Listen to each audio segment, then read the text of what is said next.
So welcome back, everybody. This is another of my series, and actually the second one I've done after the intro here. And I'm talking about esoteric studies, and you can see my other videos to see a little bit more about my background and things I've studied. But today I'm going to introduce some real basic concepts about esoteric.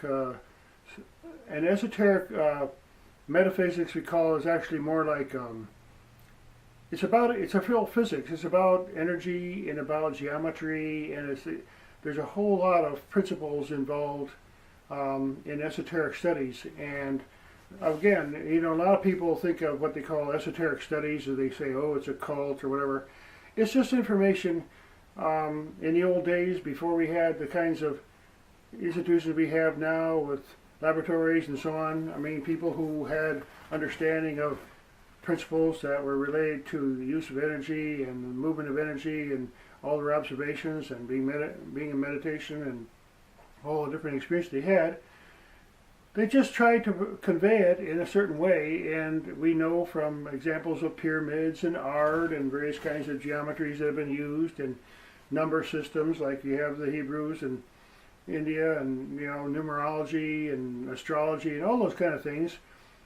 They're all aspects of a type of teaching has to do with the subtler things, and particularly with the field of consciousness, because one of the big problems with modern society, the scientific principles, is that they ignore and don't want to touch the subject of consciousness. We call it the hard problem. The problem is that that's the most fundamental thing that we got to address, because if we don't know who we are and who's observing, then all the scientific things that we come up with are missing something really, really important. And all the ancient teachings, without exception, really all the ancient teachings talk about a cosmic oneness and a cosmic unity, and basically, again, there's simplistic principles that we use to convey certain concepts and ideas. They say, like a wholeness. Okay, you take a bowl or something complete, like you say an ocean. Okay, in the ocean there's all kinds of beings, and they all live there, and they get there, or they live and die there. Or the ocean has something to do with assembling them in the eggs and the sacs and all different means of producing offspring in the ocean. And then eventually, just like a jellyfish, everything just kind of dissolves back in the ocean. The ocean is salty, and it just like, so there is a principle conveyed in the concept of the ocean to understand that whatever this universe is, it's vast. We can't figure out everything in the universe, but like there's a saying that if you know one piece of gold, you know the rest of the gold. If you know as above, so below. Basically our existence is kind of using fractals, the integrated into the cosmos. We're nestled in. We have our little life and our manufactured identity, ideas about ourselves and our personality, and it's all like in our head. We're the way we think and the way we think we look, and other people might think of us differently, but we have our ideas about ourselves. I'm talking about something a little more fundamental in terms of identity, because there's a saying, if you have eyes can be shot, ears can be shot, you can smell, take your smell away, but you're still conscious. There's something conscious. You can feel your own existence. And by practicing a lot of that mindfulness, there's so many different approaches, but basically it comes down to feeling our own being as an integral part of something vaster. We're nestled in. We're this type of being, this size of being, and in our being we have all these different kinds of creatures that live in us, and bacteria, whatever, and maybe there's some bugs sitting on us right now or whatever. But the concept of wholeness and consciousness has no, just like the space that's between the atoms, and we don't even know where our skin ends and begins really in an atomic level. In a sense, there's something on the most fundamental level that we don't see with our physical eyes, but consciousness is integrated into every part of this existence. I mean, You can rationalize it, you can think about it, you can question it, you can doubt it, you can criticize that concept, you can do whatever you want, doubt that concept, but it's fundamental. And if you don't ask the question, who am I? Who is the doubter? Who is the question of who we are in consciousness is what the great teachers have helped us with. And there's many different teachers, as many people know. Now, I'm going to talk a little bit about some really, really beautiful books to get people started on some really, you might know them already, but there's some very, very powerful books that I really recommend. One is one of the oldest books from the Hindu scriptures. It's called the Upanishads. And it's very poetic. It's incredibly elegant. You got to get a good translation of it. But it's so simple, because ultimately, as complicated as this universe is and everything around us, at the heart of everything is something so simple. That's the whole thing. There's something elemental and fundamental and universal and harmonizing about, like the thread goes through the beads. There's some kind of essence that you can feel. You don't have to theorize it. The most powerful kind of knowledge is not something you pick up a book and read, but fundamentally integrated with our own perception and feeling. Now, the Upanishads, I won't go into it here, it's a beautiful, beautiful book, and I read it again and again. And then the Yoga Sutras of Patanjali, which is more technical, very, very incredible. You can read that again and again and again, and different translations and commentaries by different sages, and you get something out of it. I want to talk about like the whole idea of personality, and let that personality get in the way of our learning and our teaching, so that really, I consider myself a student. We're all students. Everybody's a student. The sun is a student. The galaxy's a student. We're all here. We're not.